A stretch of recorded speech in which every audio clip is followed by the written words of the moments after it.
Revaluation account के अंदर हम लोग पढ़ेंगे कि रीवैल्यूएशन अकाउंट एग्जैक्टली होता क्या है। तो रीवैल्यूएशन अकाउंट, तो आज की क्लास का हमारा टॉपिक क्या है बच्चों?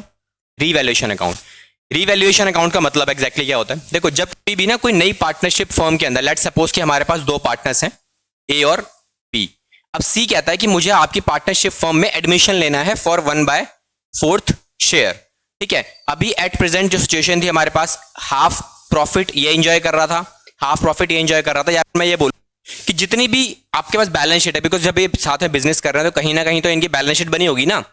अब बैलेंस शीट में क्या क्या रिकॉर्ड होते हैं आपके पास? एसेट्स और लायबिलिटीज और सारे पार्टनर्स की कुछ कैपिटल। मतलब लायबिलिटी में दो तरीके की लायबिलिटी आती है, एक होती है इंटरनल और एक होती है एक्सटर्नल। इंटरनल का मतलब क्या होता है बेटा? कैपिटल, जो भी पैसा पार्टनर्स ने लगा रखा है। यहाँ पे ए ने ही पैसा लगा रखा होगा और बी ने भी लगा रखा होगा, है ना, तो इसको बोलते हैं इंटरनल कैपिटल। और एक्सटर्नल का मतलब क्या है? जो बाहर वाले लोगों से लोन, लायबिलिटीज वगैरह वो सब मैंने लिया हुआ, तो एक्सटर्नल। Okay, assets. अब एसेट्स का मतलब वो सारी चीजें जिनका इस्तेमाल बिजनेस में किया जा रहा है, लाइक फर्नीचर। जैसे आप मैं अपने इंस्टीट्यूट की बात करूं तो क्या क्या हमारे पास है? ये बोर्ड हमारा एसेट्स है ना, फर्नीचर लगा हुआ है, सारा एसेट्स है, जो के सारा एसेट्स है, क्या हमारा एसेट्स है, एक हमारे पास एसेट्स हो गए। ठीक है, तो वो सारी चीजें क्या है? एसेट्स हो गई। अब एक पॉइंट आता है कि भाई जब ये लोग बिजनेस स्टार्ट किया था, लेट्स से कि मार्केट में ना इनको काम करते करते 10 ईयर्स हो चुके हैं, 10 साल पुराना इनका बिजनेस है। सी जब आएगा, सी कहता है मुझे पार्टनरशिप में एंट्री लेनी है और मुझे क्या चाहिए? मुझे अपने पास, आप जब एंट्री दोगे तो मुझे 1/4 का शेयर चाहिए। और ये दोनों से बातचीत करके इन लोगों ने एग्री भी करवा।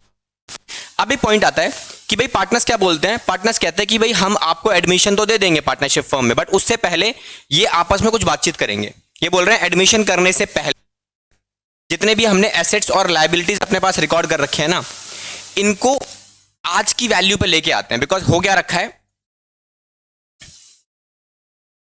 ये हमारे 10 साल हैं, 10 ईयर्स पूरे हो रखे हैं। ये हमारा करंट ईयर चल रहा है, जहां पे इस डेट को हम सी को एडमिट कर रहे हैं। यहां पे हमारा सी क्या है? एडमिट कर रहा है। अब जब सी एडमिट करेगा तो इस डेट से लेके इस डेट तक हमने जितना भी काम किया, उस काम में कहीं ना कहीं हमने एसेट्स भी जनरेट किए, लायबिलिटीज भी जनरेट की होंगी, खरीदे होंगे, बेचे भी होंगे। अब है क्या, लेट सपोज कोई मैंने एसेट्स यहां पे परचेज किया। अब जो भी मैंने एसेट्स परचेज किया, कितने रुपए का भी था, चाहे वो इस डेट पे परचेज किया हो, चाहे वो मैंने इस डेट पे परचेज किया हो, चाहे यहां पे परचेज किया हो, वो एसेट्स की वैल्यू यहां पे जो बैलेंस शीट बनी हुई है, जिसको क्या बोलते हैं? ओल्ड बैलेंस शीट, रिकॉर्डेड होगा इस बैलेंस शीट में। बट एक पॉइंट आता है कि जब वो रिकॉर्डेड है ना, तो जिस वैल्यू पे वो रिकॉर्डेड है एसेट्स या लायबिलिटीज, उसे हम क्या बोलते हैं? उसे हम बोलते हैं बुक वैल्यू। बुक वैल्यू, तो एसेट्स भी बुक वैल्यू पे है और आपका जो लायबिलिटीज है वो भी आपकी बुक वैल्यू पे रिकॉर्डेड है। डन, ठीक है।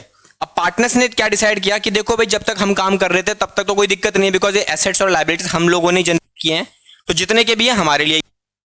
सी जब एडमिट करेगा तो पार्टनर्स ने डिसाइड किया कि हम एक काम करते हैं, इन एसेट्स को और लायबिलिटीज को हम इनकी मार्केट वैल्यू पर रिकॉर्ड करेंगे। मार्केट वैल्यू बोलूं या फिर बोलूं रियलाइजेबल वैल्यू, ठीक है, या फिर एक्चुअल वैल्यू, कि भाई इन पर्टिकुलर एसेट्स की जो वैल्यू है वो आज की डेट में कितनी है। जरूरी है जो बुक में लिखा हुआ है क्या वही मार्केट वैल्यू है आपकी? चेंज हो सकती है ना।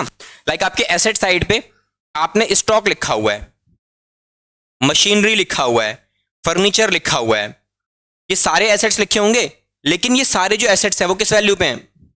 बुक वैल्यू पे हैं। तो हम क्या करेंगे, हमें इनको चेक करना है। इसे बोलते हैं revaluation of assets. Revaluation of assets मतलब हम एसेट्स की वैल्यू दोबारा से करेंगे और जाके चेक करेंगे कि उस एसेट्स की जो वैल्यू है वो मार्केट में एग्जैक्टली कितनी है। अब हमने क्या कर रखा है, हमने लेट सपोज कि फर्नीचर की वैल्यू अपने पास लिखी हुई है 70,000 रुपए की, बट क्या वो एक्चुअल में 70,000 का है? कैसे पता लगेगा? जब उसको जाके मार्केट पे चेक करेंगे, किसी को बुलाएंगे वैल्यूएशन करने के लिए कि भाई ये एसेट चेक करो जरा कितने रुपए का बिकेगा। वो कहता है सर ये एसेट्स की वैल्यू आज की रेट में ना आपने जैसे रिकॉर्ड कर रखा है वो तो चलो ठीक है, कुछ बेसिक प्रिंसिपल्स के बेसिस आपने रिकॉर्ड कर लिया, बट हम आपके इसको देंगे कितने? 50,000 रुपए। तो हमने कहा ओके, वैल्यूएशन करा ली। इसी तरीके से हम हर चीज की वैल्यू कराएंगे, चाहे इसकी कराएंगे, चाहे इसकी कराएंगे, या फिर इसकी कराएंगे। तो हर एक चीज की वैल्यूएशन की जाएगी और उस वैल्यू को रिकॉर्ड किया जाएगा किसके अंदर? रीवैल्यूएशन अकाउंट के अंदर। ठीक है, तो इसमें क्या हुआ? लॉस हुआ आपको कितने रुपए का? 20,000 रुपए का। तो हम ये 20,000 का जो लॉस है ये रिकॉर्ड कर लेंगे किस अकाउंट में, रीवैल्यूएशन अकाउंट में। क्लियर हुआ? तो जैसे ही मैंने इसको बुक वैल्यू से उठा के मार्केट वैल्यू पे रिकॉर्ड किया, वो क्या हुआ, अपनी करंट वैल्यूएशन पे आ गया। क्योंकि हम चाहते हैं कि पार्टनर जब एडमिट करे ना, नया पार्टनर, तो उसको जितने भी एसेट्स दिखाई दे, ये हमारा मोटिव होता है। ठीक है, रीवैल्यूएशन अकाउंट प्रिपेयर करने का। क्लियर हुआ? अब एसेट्स को जब आप चेकआउट करते हो तो उसे बोलते हैं रीवैल्यूएशन, और यही काम जब हम लायबिलिटीज के साथ करते हैं तो उसे बोलते हैं रीअसेसमेंट। रीअसेसमेंट ऑफ लायबिलिटीज, कि लायबिलिटीज में जितनी भी वैल्यूज हैं उनको रीअसेस किया जाता है, चेक किया जाता है कि भाई लायबिलिटीज लिखी हुई है क्या एक्चुअल में उतने रुपए पे करने हैं, या फिर क्या पता ज्यादा पे करने हो आपको। लेट सपोज मैंने अपनी लायबिलिटी में क्रेडिटर्स की वैल्यू लिखी हुई है भाई 1 लाख रुपए की, कि मुझे 1 लाख रुपए एक्चुअल में किसी लायबिलिटी होल्डर को पे करने हैं, किसी भी चीज के, किस चीज के परचेज, किस चीज के पे करते हैं क्रेडिटर्स को पैसे, स्टॉक परचेज ऑन क्रेडिट के। हमने उधार में माल परचेज किया था इन लोगों से और हमने इसकी पेमेंट करवानी बाकी है, तो उन्हें क्या बोलते हैं हम लोग, क्रेडिटर। कितने रुपए लिखे हुए हैं, 1 लाख। अब हम चेक आउट करेंगे कि भाई इसमें से एक्चुअल में क्या 1 लाख रुपए देने भी हैं, क्योंकि कभी कभी हम कुछ ऐसी चीजें भी रिकॉर्ड कर लेते हैं जो मार्केट में एग्जिस्ट नहीं करती। हमने चेक किया और पता लगा कि भाई 1 लाख में से ना कुछ क्रेडिटर ऐसे हैं जिनका अमाउंट कितना है, 10,000 रुपए का है, और ये क्रेडिटर जो हो गए ना वो कौन से हो गए, अनट्रेसेबल हो गए। अनट्रेसेबल का मतलब आपको पता ही नहीं है क्रेडिटर्स हैं कहां पे, ढूंढ ही नहीं पा रहे आप इन्हें, तो ये फायदा हो गया ना आपके लिए। अब आप फ्यूचर में जो क्रेडिटर्स की वैल्यू रिकॉर्ड करोगे वो कितनी करोगे, 99,000। जाहिर सी बात है, क्योंकि आपके हिसाब से लायबिलिटी आपकी कितनी थी, 1 लाख की थी, बट ये 1,000 रुपए वाले जो क्रेडिटर्स थे ये मिल ही नहीं रहे मार्केट में, पता ही नहीं कहां चले गए। ठीक है, तो आप पेमेंट करोगे इनकी, कर दे, पता ना करंट वैल्यूएशन पे 99, बिकॉज उतने ही क्रेडिटर्स हमारे मार्केट में दिखाई दे रहे हैं, बाकी पता ही नहीं है। क्लियर हुआ? तो ये सारे के सारे इन जब आप ये सब करोगे ना assessment, revaluation of assets and liabilities, तो या तो आपको प्रॉफिट होगा या लॉस होगा, यहां पे भी या प्रॉफिट होगा या लॉस होगा, और ये सारा रीवैल्यूएशन का ये एसेट्स और लायबिलिटीज का प्रॉफिट या फिर लॉस रिकॉर्ड किया जाता है किस अकाउंट में, रीवैल्यूएशन अकाउंट में। नाउ ये तो हो गया basic concept for preparing a revaluation account. क्यों प्रिपेयर करते हैं, ताकि एक सिंपल से पूरे कहानी का एक क्रक्स निकाल के बताऊं तो क्या हम क्यों करते हैं, ताकि हम क्या कर सकें, record all assets and liabilities on their current valuation।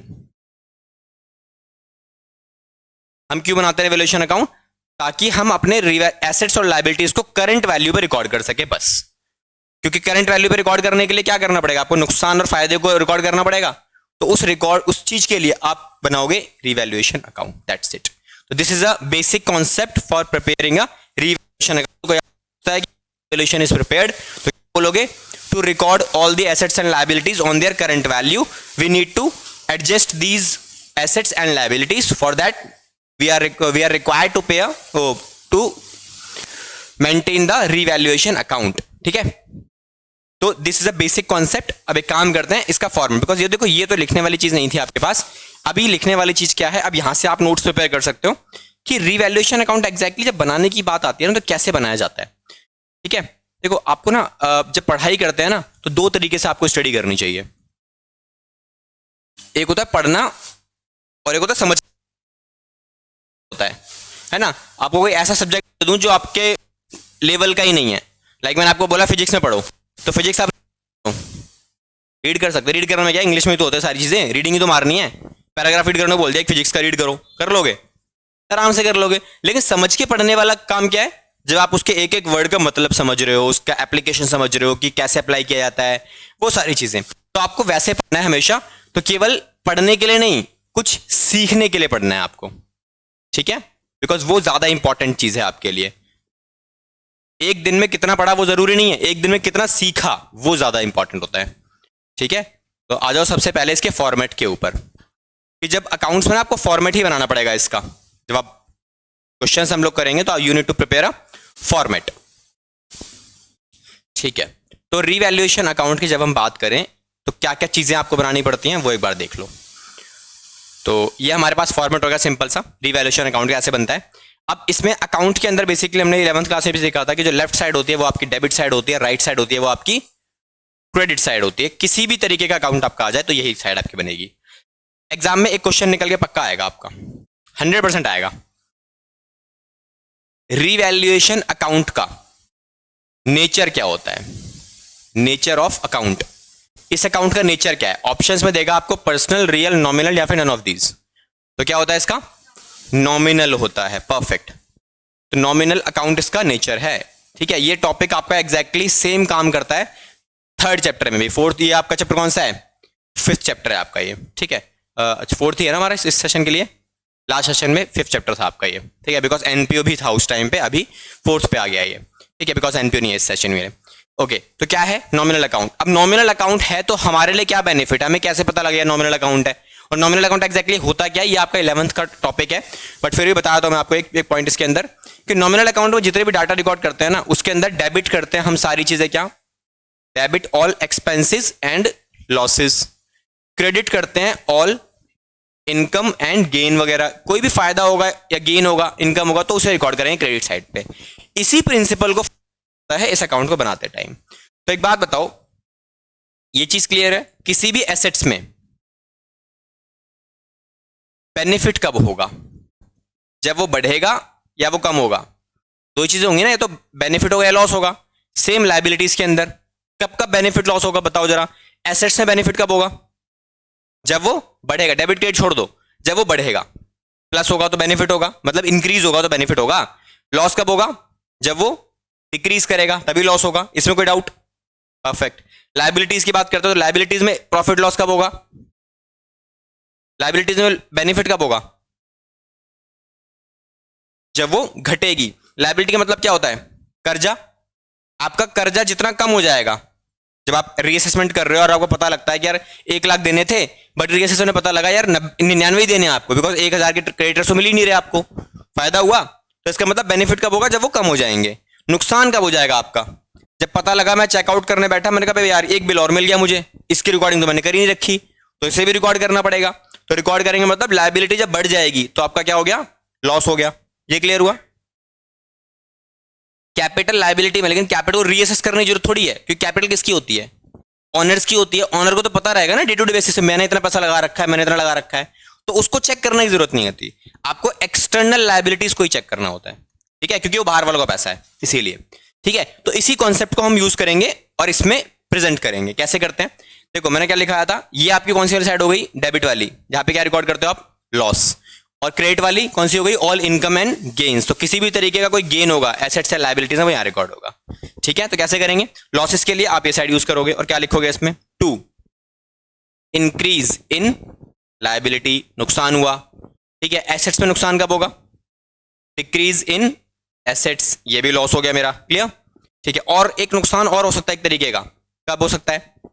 2 unrecorded liabilities, किसी भी तरीके की कोई अनरिकॉर्डेड लायबिलिटी आ गई, मतलब ऐसी लायबिलिटी जो पहले नहीं थी, बट आपने जब चेकिंग करना शुरू किया तो आपने बिल देखे, बिल बुक देखी, एक बिल ऐसा मिल गया जो रिकॉर्डेड ही नहीं है, तो आपको उसे रिकॉर्ड करना पड़ेगा। रिकॉर्ड करोगे तो अगेन लायबिलिटी साइड बढ़ जाएगी, तो नुकसान होगा, कहीं रिकॉर्ड होगा। क्लियर हुआ ये पॉइंट? ठीक है, अब आ जाओ अगले पॉइंट पे, इस तरफ आ जाओ जरा। इसमें क्या लिखा हुआ है? फायदे कब होंगे? देखो, फायदे की बात करूं तो ये फायदे वाले साइड है। फायदा कब होगा? जब आपका इंक्रीज होगा, किसमें? इन एसेट्स में, और डिक्रीज इन लायबिलिटी, तब भी फायदा होगा। अच्छा, जिस तरीके से आपको पड़े हुए लायबिलिटीज मिल सकते हैं, उस तरीके से पड़े हुए एसेट्स भी तो मिल सकते हैं। आप इस गोडाउन में गए, चेक करना शुरू किया, अरे पड़ा हुआ टाइपराइटर मिल गया आपको, है ना, या फिर लैपटॉप मिल गया पड़ा हुआ, तो हो सकता है ना, ऐसा पॉसिबल है। तो आपने क्या किया? आपने उसे भी बुक्स ऑफ अकाउंट्स में रिकॉर्ड कर लिया, तो वो क्या हो गया मेरा? बेनिफिट। तो उसे क्या बोलेंगे? Unrecorded assets. तो it's a benefit for the firm, तो इसे भी रिकॉर्ड कर लो। ठीक है, अच्छा ये क्या रिकॉर्ड कर रहे हो आप? उनकी नई वैल्यू या फिर डिफरेंस? इस पूरे अकाउंट में क्या रिकॉर्ड होता है आपका? प्रॉफिट या लॉस। मतलब अगर आपका बुक वैल्यू और मार्केट वैल्यू में जो भी डिफरेंस है, हम उसे रिकॉर्ड करते हैं। अब वो जो डिफरेंस है आपका, या तो आपका प्रॉफिट हो सकता है ना, या तो आपका लॉस हो सकता है। तो हम इसी चीज को रिकॉर्ड करेंगे, चाहे यहां रिकॉर्ड करो, चाहे यहां पे रिकॉर्ड करो, कोई फर्क नहीं पड़ता। क्लियर हुआ? जैसे आपकी बताता ना अभी कि मशीनरी की बुक वैल्यू आपके बुक्स में दे रखी है 1 लाख रुपए, बट मार्केट में जब मैंने चेक किया तो मार्केट में पता लगा कि उसकी वैल्यू तो 80,000 रुपए ही है, तो नुकसान कितना हुआ? 20,000 रुपए का। तो 20,000 रुपए यहां रिकॉर्ड हो जाएगा। क्लियर हुआ? परफेक्ट। अभी ये सब करने के बाद आपका अगला काम क्या आएगा? आपका अगला काम आता है चेक करना कि नेट बेनिफिट और लॉस कितना हुआ। नेट बेनिफिट और लॉस मतलब डिफरेंस। तो आप यहां क्या लिखोगे? अच्छा, डिफरेंस जरूरी है कोई स्पेसिफिक जगह पे ही आए? वो तो कहीं भी आ सकता है ना। अब आई एम टेकिंग एग्जांपल कि भाई दो पार्टनर्स हैं, तो दो पार्टनर्स के बीच में एक पार्टनर का अकाउंट यहां, एक पार्टनर का यहां, तो ये आपका क्या आ गया? दैट्स अ डिफरेंस, जिसे हम क्या बोलते हैं? Balancing figure. तो बैलेंसिंग फिगर अगर यहां आएगी तो इसका मतलब क्या है? फायदे ज्यादा हैं, नुकसान कम है, तो बैलेंसिंग फिगर यहां आ रही है। It's a profit on revaluation. लेकिन अगर बैलेंसिंग फिगर इस तरफ आ गई तो इधर भी तो आ सकती है, ये भी तो पॉसिबिलिटी बनती है। तो यहां पर भी अगर आ गई तो यहां भी ऐसे करना है सेम काम आपको। बट ये बैलेंसिंग फिगर कब आएगी आपकी? इस तरफ वाली, इसे भी क्या बोलते हैं? Balancing figure. तो ये बैलेंसिंग फिगर तब आएगी आपकी जब आपके लॉसेस ज्यादा होंगे, प्रॉफिट कम होंगे, तो बैलेंसिंग फिगर वहां जाएगी। अब इसका डिस्ट्रीब्यूशन कैसे करना है? तो ये क्या है? इसे बोलते हैं डिस्ट्रीब्यूशन, क्योंकि जो फायदा और नुकसान है वो एक को नहीं मिलेगा, सभी पार्टनर्स को मिलता है। सब में कौन से? ओल्ड पार्टनर्स केवल। तो ओल्ड पार्टनर्स की जो भी ओल्ड रेशियो होगी वहां हम डिवाइड मार लेंगे, क्योंकि नए पार्टनर का इसमें तो कोई रोल ही नहीं है ना। नया पार्टनर अभी तक आया ही नहीं है, उसे हमने एडमिट ही नहीं करवाया, क्योंकि हम चाहते हैं भाई जब भी वो आए उसको फ्रेश वैल्यूज मिले। तो फ्रेश वैल्यू जब आप रिकॉर्ड करोगे तो जो भी फायदा नुकसान होगा उस पर अधिकार किसका होगा? नए पार्टनर का हो सकता है? पॉसिबल ही नहीं, बिकॉज इन एसेट्स और लाइबिलिटीज को जब जनरेट किया गया या फिर परचेज किया गया तब पुराने पार्टनर्स थे बीच में, तो जो भी फायदा नुकसान होगा वो इन दोनों में ही बियर किया जाएगा। ठीक है, तो ये जो तो भी आप यूज करोगे। रिवैल्यूएशन अकाउंट क्लियर है? ठीक है, तो रिवैल्यूएशन अकाउंट का फॉर्मेट बस इतना सा है, इसे रिकॉर्ड कर सकते हो, इसे लिख लो एक बार। ठीक है, फिर हम चलेंगे इसके ऊपर बात जनरल एंट्रीज के अंदर।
ओके अगले पार्ट पे आते हैं। देखो जब भी आप एंट्रीज पास ऑन करोगे तो एंट्रीज पास करते टाइम आपको किन किन चीजों का ध्यान रखना पड़ता है। क्वेश्चन अगर ना आपसे जब डिमांड करेगा तो रिवैल्यूएशन अकाउंट अगर पूछता है तो आपको ऐसे फ्रेम करना है, तो ये तो हो गया बहुत सिंपल वाला पार्ट। बट अगर वो पूछे कि आपको रिवैल्यूएशन नहीं बनाना, आपको एंट्रीज पास करनी है ना, एंट्रीज पास टाइम हमारे पास ना एक बेसिक प्रिंसिपल उसको फॉलो करते हो। अभी आपने रिवैल्यूएशन अकाउंट बनाया तो अकाउंट बनाते टाइम आपका सारा फोकस किस पे था, रिवैल्यूएशन अकाउंट पे। आपने बस इस पे फोकस किया कि भाई इस अकाउंट के अंदर नुकसान जो है वो इस तरफ रिकॉर्ड होते हैं, फायदे जो है वो इस तरफ रिकॉर्ड करते हैं, उसके बेसिस पे रिकॉर्ड करना शुरू कर दिया। क्या आपने ये सोचा एसेट्स में हो रहा है तो कहां रिकॉर्ड करूं, लायबिलिटी में हो रहा है तो कहां रिकॉर्ड करूं? नहीं, आपने बस ये सोचा कि भाई नुकसान है तो इस तरफ, फायदा है तो इस तरफ, बिकॉज रिवैल्यूएशन अकाउंट का जो नेचर है वो है नॉमिनल अकाउंट का नेचर। तो इसी के बेसिस पे आपने सारे अकाउंट बनाए और एंट्रीज को, ट्रांजेक्शन को रिकॉर्ड करना शुरू कर दिया। बट जब एंट्रीज की बात की जाती है, जब आप जनरल एंट्रीज की बात करते हो तो उस पर्टिकुलर टाइम पे हमें क्या पता है, हमें ये देखना पड़ता है कि भाई जो भी डाटा गिवन है, जो भी अकाउंट ओपन किया जा रहा है एंट्री करते टाइम, उस पर्टिकुलर अकाउंट का नेचर क्या है। ठीक है, तो उसके बेसिस पर हम डेबिट या फिर क्रेडिट रिकॉर्ड करते हैं। जो आपके 11th क्लास में आपने बेसिक्स में सीखा होगा, जनरल एंट्रीज का बेसिक्स क्या होता है वो हम लोग लें। अभी हम क्या करेंगे, अकाउंट बनाएंगे और उसी के बेसिस पे एंट्रीज प्लेस करेंगे। अकाउंट तो हमारा हो गया, अब एंट्रीज देखते हैं। तो किसी भी क्वेश्चन के अंदर बोला रिवैल्यूएशन अकाउंट का डाटा दे दिया और बोला इसकी एंट्रीज पास करो, ठीक है, एंट्रीज पास करते हैं। तो एंट्रीज एक बार देखो कैसी होती हैं, क्या क्या चीजें चलती है एंट्रीज में। तो यहां लिखेंगे हम लोग क्या, जनरल एंट्रीज ऑन रिवैल्यूएशन या फिर रीअसेसमेंट ऑफ एसेट्स। तो इनकी जब लायबिलिटीज या एसेट्स वगैरह के रीअसेसमेंट या रिवैल्यूएशन के टाइम पे आपकी एंट्रीज क्या पास करोगे। तो देखो सबसे पहली एंट्री, ओके, तो एक ये सब करने से पहले एक काम करते हैं, पहले समझ लेते हैं कि किसी भी एसेट्स में आपका फायदा होगा या नुकसान होगा। दो सिचुएशन होती हैं सेम। लायबिलिटीज में फायदा होगा या नुकसान होगा। तो जब एसेट्स की हम बात करते हैं तो एसेट्स में अगर बेनिफिट हुआ तो उसको डेबिट किया जाता है या फिर क्रेडिट किया जाता है। हाँ, डेबिट, इसमें तो कोई डाउट नहीं है ना कि हम डेबिट करेंगे अगर किसी भी एसेट्स में फायदा हुआ तो, और नुकसान हुआ तो हम उसे क्या करेंगे, क्रेडिट। सेम लायबिलिटीज में, अब लायबिलिटीज में जब फायदा होगा तो क्या करेंगे, फायदा होगा तो उसे डेबिट किया जाएगा अगेन, और नुकसान होगा तो उसे क्रेडिट करेंगे उसे, है ना, क्योंकि वो वैल्यू आपकी बढ़ जाती है। यहाँ पे प्लस माइनस की जगह पे आप एक काम करो, यहाँ पे लिखो कि आपका गेन, फायदा होगा तो आप डेबिट करोगे, लॉस होगा तो आप क्या करोगे उसे, लॉसेस के केस में एसेट्स को भी क्रेडिट किया जाएगा और लायबिलिटीज को भी क्या करेंगे हम लोग लॉसेस के केस में। ये उल्टा लिखा है इसमें ऐसे लिख लो। गेन कब होगा, गेन होगा जब आप इसे नहीं डेबिट ही करेंगे। लॉस कब होगा, जब आपकी वैल्यू बढ़ जाएगी, मतलब वैल्यू बढ़ेगी तो क्या नुकसान होगा ना, ठीक है, तो उसे क्या करोगे आप, क्रेडिट करोगे, क्योंकि लायबिलिटी में नुकसान तभी होगा जब उसकी वैल्यू बढ़ जाती है, बढ़ेगी तो क्रेडिट करेंगे लायबिलिटी को। और फायदा कब होगा लायबिलिटी में, की वैल्यू कम हो जाती है तभी कम होगी, तो उसे आप क्या कर लोगे, डेबिट कर लोगे। तो इसी के बेसिस से आपको सारी एंट्रीज पास करनी है। तो अगर यहां देखा जाए तो आप क्या करोगे, आप फायदे नुकसान रिकॉर्ड करोगे एंट्रीज के बेसिस पे। तो यहां क्या करना है आपको, इंक्रीज इन एसेट्स तो डेबिट करना है आपको, और डिक्रीज इन लायबिलिटीज, क्योंकि ये भी बेनिफिट ही है ना आपका, तो इसे भी डेबिट करोगे आप। किसी भी अनरिकॉर्डेड लायबिलिटी का या अनरिकॉर्डेड एसेट्स का आ जाना, हमारा फायदा होता है एसेट्स का आ जाना, और ये सारी चीजें रिकॉर्ड की जाएंगी किस तरफ आपकी, किस अकाउंट के थ्रू ये सारे फायदा जाएगा तुम्हारा, रिवैल्यूएशन अकाउंट के थ्रू, जो कि क्रेडिट साइड पे आता है। तो यहां से भी देख सकते हो ना कि क्रेडिट किया जा रहा है रिवैल्यूएशन का। इसका मतलब क्या है, ये सारी वैल्यूज जो है वो रिवैल्यूएशन में क्रेडिट साइड पे जाने वाली है। ठीक है, तो ये मेरी पहली एंट्री हो गई। अगर फायदा होगा तो आप ये एंट्री प्लेस करोगे। सेकेंड एंट्री, नुकसान। तो नुकसान कहां रिकॉर्ड होते हैं, नुकसान होंगे में नुकसान होगा तो क्रेडिट, लायबिलिटी में नुकसान होगा तो भी क्रेडिट। जब एंट्री पास करोगे तो क्रेडिट साइड पे लिखोगे सारी चीजें, जैसे डिक्रीज इन एसेट्स, एसेट्स में डिक्रीज हुआ, और इंक्रीज हुआ किसमें, लायबिलिटीज में, तो भी लॉस है मेरा, तो वो भी क्रेडिट ही करेंगे हम लोग। दूसरा, किसी भी तरीके की कोई अनरिकॉर्डेड लायबिलिटी आ गई, जैसे एसेट्स आया था, सब कुछ करने के बाद ये नुकसान किस अकाउंट के थ्रू एडजस्ट होंगे? Revaluation account. तो अगेन हो गया हमारा काम। ये रिकॉर्डिंग होगी आपके पास किस चीज की? आपके नुकसान की रिकॉर्डिंग होगी सारी की सारी। क्लियर हुआ? ठीक है।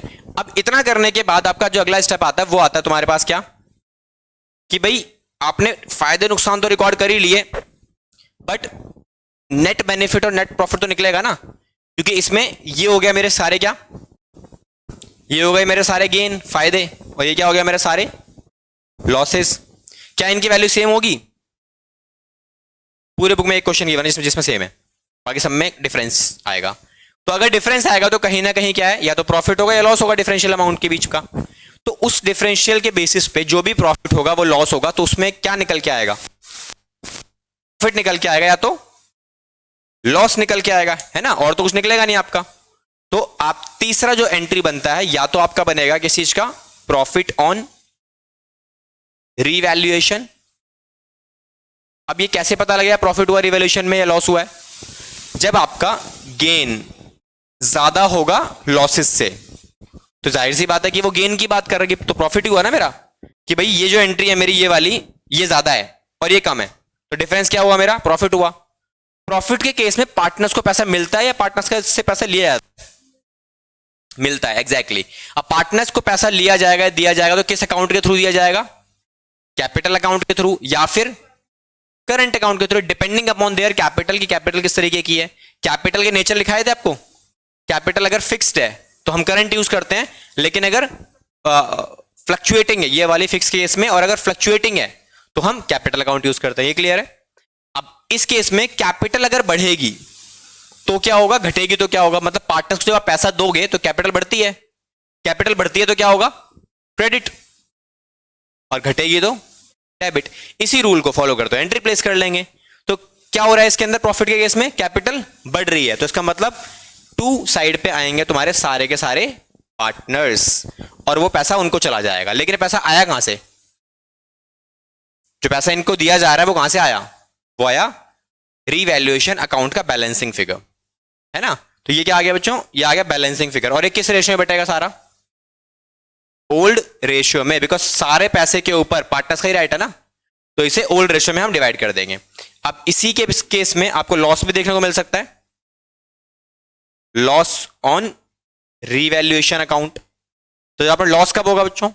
लॉस होगा आपको जब आपके लॉसेस ज्यादा होंगे, गेन कम होंगे, तभी नुकसान होगा ना, और तो कोई तीसरा ऑप्शन बनेगा नहीं आपका। तो इस केस में एंट्री क्या बनती है? लॉस के केस में क्या होगा? पार्टनर्स का पैसा कटेगा, है ना। तो किस अकाउंट के through? Again capital account. Partner के पैसे कटता है तो हम क्या करते हैं? डेबिट करते हैं। तो क्या लिखोगे आप इस तरफ? पार्टनर्स का कैपिटल और करंट अकाउंट डेबिट। किस अकाउंट के थ्रू पैसा है ये वाला सारा? रीवैल्यूएशन अकाउंट के थ्रू। तो जो भी बैलेंसिंग फिगर आपके पास आई है वो यहां डाल दो, और इसे सेम अगेन किस रेशियो में? ओल्ड रेशियो में डिवाइड मार दो, खत्म काम हमारा। ठीक है। तो ये जो आज हमने टॉपिक कवर किया ये है आपका रीवैल्यूएशन अकाउंट का बेसिक कॉन्सेप्ट, कि कैसे बनाया जाता है, कब एंट्री करनी है, कब आपका अकाउंट करना है। तो हमारा अकाउंट भी कंप्लीट है, एंट्रीज भी कंप्लीट है, दोनों चीजें हो जाएंगी। मैक्सिमम टाइम बच्चों को ना अकाउंट्स में, अकाउंट बनाने में तो कोई दिक्कत आती नहीं है। रीजन बीइंग, बुक में अगर आपके 50 क्वेश्चन गिवन है ना, 50 में से 40 क्वेश्चन के अंदर अकाउंट पूछा गया है, 10 क्वेश्चन के अंदर क्या पूछी गई है? General entry. और जनरल एंट्री जब बच्चों से पूछी जाती है ना, तो बच्चों का हाथ थोड़ा सा ना तंग रहता है उसके अंदर। क्यों? क्योंकि general entry number of questions कम है, तो नंबर ऑफ क्वेश्चंस कम होने का मतलब क्या? प्रैक्टिस कम होगी आपकी। प्रैक्टिस कम होने से क्या होता है? ये क्वेश्चन थोड़ा सा डिफिकल्ट लगता है, तो 10 में से 8 करते बच्चे होमवर्क को दे देगा। और 40 क्वेश्चन अगर आप एक ही काम को बार बार, प्रिंसिपल क्या बोलता है कि आप उसमें ना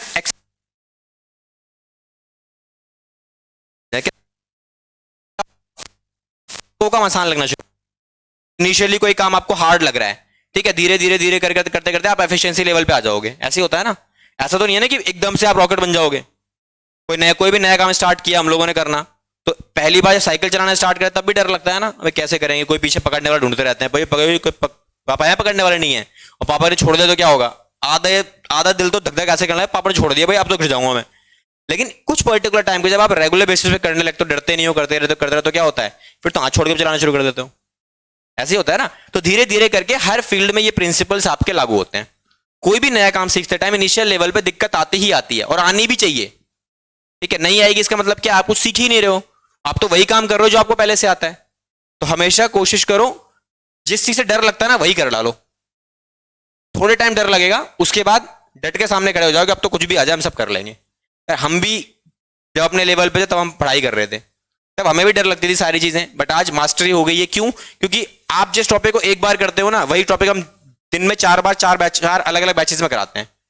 तो वो चीज ऑटोमेटिकली माइंड के अंदर इतनी ज्यादा फीड हो चुकी है, तो कहीं से भी कोई भी क्वेश्चन आ जाए, कैसा भी आ जाए, सब हो जाता है। बस फर्क क्या है, आपको जरूरत है केवल और केवल क्या करने की, आपको टाइम में आपको ना केवल फोकस करने की जरूरत है। जिस दिन आप फोकस हो जाओगे, मुझे यहाँ पे मुझे चाहिए, भागना नहीं है इधर उधर, टाइम तो सबके पास बराबर ही। आपको बस ना फोकस होना है एक जगह पे, जहां पे ज्यादा फोकस डाल दोगे रिजल्ट वहां से निकलना शुरू हो जाएगा, ठीक है। तो भागो मत, फोकस कर लो कि भाई मुझे 1 घंटा बैठना है, तो 1 घंटा बैठना है, इस पर्टिकुलर चीज को समझना है तो करना है, ठीक है। हर इंसान के पढ़ाई करने की एफिशिएंसी लेवल ना डिफरेंट डिफरेंट होता है। कोई बच्चा मैंने ऐसा भी देखा है जो भाई दिन में 3-3 2-2 घंटे बैठ के आराम से पढ़ता रहता है। कुछ बच्चे ऐसे भी हैं जो दिन के 15 मिनट भी नहीं पढ़ पाते। लेकिन ये बच्चा ऐसा नहीं कि वो कुछ कर नहीं सकता, ये बच्चा भी इस बच्चे से आगे निकल सकता है, बट कब? फोकस करके। एक ही रीजन है कि आपका अगर फोकस लेवल 15 मिनट का है ना, तो मैं ये नहीं कह रहा आप एकदम से बढ़ाकर, अगर आप चाहते हो कि आप इसके लेवल पे आ जाओ, तो कैसे आ पाओगे? वो 2 घंटे पढ़ रहा है तो आप भी 2 घंटा पढ़ना शुरू कर दो। अगर ये करोगे तो बेवकूफी है। आपको क्या करना है, आपकी एफिशिएंसी लेवल 15 मिनट तक हाई रहती है, पीक लेवल पे रहती है। 15 मिनट से बढ़ाकर केवल 20 मिनट करो, ज्यादा मत करो, कुछ मत करो एक्स्ट्रा, 20 मिनट करो। थोड़ा सा और बोलो भाई, थोड़ा सा और डेडिकेशन के साथ बैठ जाऊंगा मैं, ठीक है। जब आपकी बॉडी इस छोटे से बदलाव को एक्सेप्ट कर ले, तब क्या करना है, तब दोबारा से 5 मिनट बढ़ा लो। फिर क्योंकि छोटे छोटे बदलाव ना हमारी बॉडी को पता नहीं चलते, हमारी बॉडी बड़े बदलाव को रजिस्ट करते, चेंज। मैं एकदम से दिमाग जाएगा फोन की तरफ जाएगा, फोन देख लेता हूं, बाहर देख लेता हूं क्या हो रहा है। चीजों से अगर कम करना है तो धीरे है ना, रिहेबिलिटेशन सेंटर्स के अंदर भेजा जाता है, जो सिगरेट पीते हैं, ड्रिंक करते हैं, उनको भेजा जाता है, ठीक है। अगर एक बंदा एक दिन में 10 पैकेट सिगरेट पी रहा है, तो क्या तुम्हें क्या लगता है रिहेबिलिटेशन सेंटर में जाएगा, उसको बोलेंगे भाई ऐसा होता है? ऐसा होता ही नहीं है। ऐसा अगर करना शुरू कर दो ना, पता है बंदा मर जाएगा। एक दिन में बंदा अगर दारू की 2 बोतलें खत्म कर रहा है, तो उसको बोलो कि भाई तुझे 2 बोतलें नहीं पीनेगी, तू कल से दारू पीना बंद कर दे। 1 महीने के बाद देखना बंदा निपट लेगा। क्यों? क्योंकि आपने उसको एक ऐसे चेंज के लिए बोला जो उसकी बॉडी ने एक्सेप्ट नहीं किया, तो बॉडी अंदर से रिएक्ट करना शुरू करती है, जो कहीं ना कहीं बॉडी में स्ट्रेस लेवल इंक्रीज करता है, बहुत सारी चीजें चेंजेस आते हैं। तो उसको क्या करते हैं, भाई तू 10 पीता है ना, 10 मत कर, एक काम कर 9 पीना शुरू कर दे, पीता रहे। धीरे धीरे वो 9 में कंफर्टेबल हो जाएगा, फिर धीरे धीरे क्या करेंगे 8 कर देंगे। इसी तरीके से level of smoking cigarette down की जाती है, और धीरे धीरे एक टाइम ऐसा आता है, 1-2 साल के बाद क्या होता है, उसको दिखा भी दोगे ना तो भी नहीं छूएगा वो। क्यों? क्योंकि उसने अपनी बॉडी को धीरे धीरे कन्वर्ट कर लिया। तो ये सारा प्रोसेस धीरे धीरे होता है, एकदम से नहीं होता। जिम में भी जाते हो, जिम में जाते हो तो क्या बोलता है बंदा, पहले 10 पुशअप कर, फिर उसके बाद आप 15 करो, अब आपका नेक्स्ट हफ्ते से 15 करेगा, फिर 20 करेगा, ऐसे करता है ना। ऐसा तो नहीं है कि आप एक बॉडी बिल्डर को देखते हो भाई 100 पुशअप लगाने में लगा पड़ा है, आप एकदम जोश में आ गए, आपने लगा दिए 100, तो क्या होगा, अगले हफ्ते आओगे ही नहीं आप जिम। या जिम बेकार है। जिम बेकार नहीं है, तुमने तरीका फॉलो किया वो बेकार है, समझ में आया? तो तरीका क्या करना है, आपको स्टडी करते टाइम ऐसे फॉलो करो, ठीक है। 2 चीजें होती है, क्या पढ़ना है सबको पता है, टीचर बता भी देगा आपको क्या पढ़ना है, बट कैसे पढ़ना है वो ज्यादा इंपॉर्टेंट है। जिस दिन आपको ये पता लग जाएगा कि कैसे पढ़ना है, तो आपका लेवल ऑफ एफिशिएंसी वो ऑटोमेटिकली इंक्रीज करना शुरू कर जाएगा, ठीक है। तो ये बहुत इंपॉर्टेंट चीजें होती हैं जो आपको धीरे धीरे इंप्लीमेंट करनी होती हैं, ठीक है। सक्सेस एक दिन में नहीं मिलती, failures are most important things in the path of success, ठीक है। चलो जी, तो आज की क्लास के लिए इतना काफी है। इस पर्टिकुलर चैप्टर से जो क्वेश्चन है हम लोग अपने नेक्स्ट पर करेंगे। कोई भी डाउट अगर आपके पास आता है तो आप डिस्कस कर सकते हो कभी भी। डाउट्स कोई बाउंडेशन नहीं कि आपको डाउट पूछना, डाउट के लिए आपको जब मर्जी आप डाउट लेके आ जाओ, कोई इशू नहीं है। हाँ जी, हाँ, इसमें अलग अलग अकाउंट नहीं, ये आपका जैसे एसेट्स हैं तो सारे एसेट्स हम एक साथ खोल देंगे। मशीन में नुकसान हुआ तो मशीन अकाउंट, फर्नीचर में हुआ फर्नीचर अकाउंट, स्टॉक में हुआ स्टॉक अकाउंट, ऐसे खोलने पड़ेंगे सारे के सारे। आप मर्ज नहीं कर सकते, ऐसे नहीं लिख सकते मशीन फिर स्लैश लगाया स्टॉक फिर फर्नीचर, ऐसे नहीं। मशीन में हुआ तो मशीन स्टॉक फर्नीचर, ऐसे एक एक करके, पहले मशीन फिर फर्नीचर फिर स्टॉक, डेटर में, अब यहाँ पे नुकसान भी हुआ है तो डेटर्स में नुकसान हुआ, डेटर से यहाँ डाल दो, मशीन में वो मशीन यहाँ डाल दो, फर्नीचर में फर्नीचर यहाँ डाल दो, ऐसे खोलते चलो। ठीक है, जब क्वेश्चंस करेंगे चीजें और ज्यादा क्लैरिफाई हो जाएंगी। ठीक है, बट हाँ विजन में पक्का करके आना, तभी नेक्स्ट क्लास कनेक्ट कर। दो ही चीजें चाहिए मुझे आप लोगों से, ज्यादा कुछ नहीं चाहिए। पहली चीज आपको चाहिए क्या, जो मुझे चाहिए दैट इज होमवर्क आपका सेम डे आप जाके कवर कर लो, तो इट्स माय पर्सनल गारंटी आपका मैक्स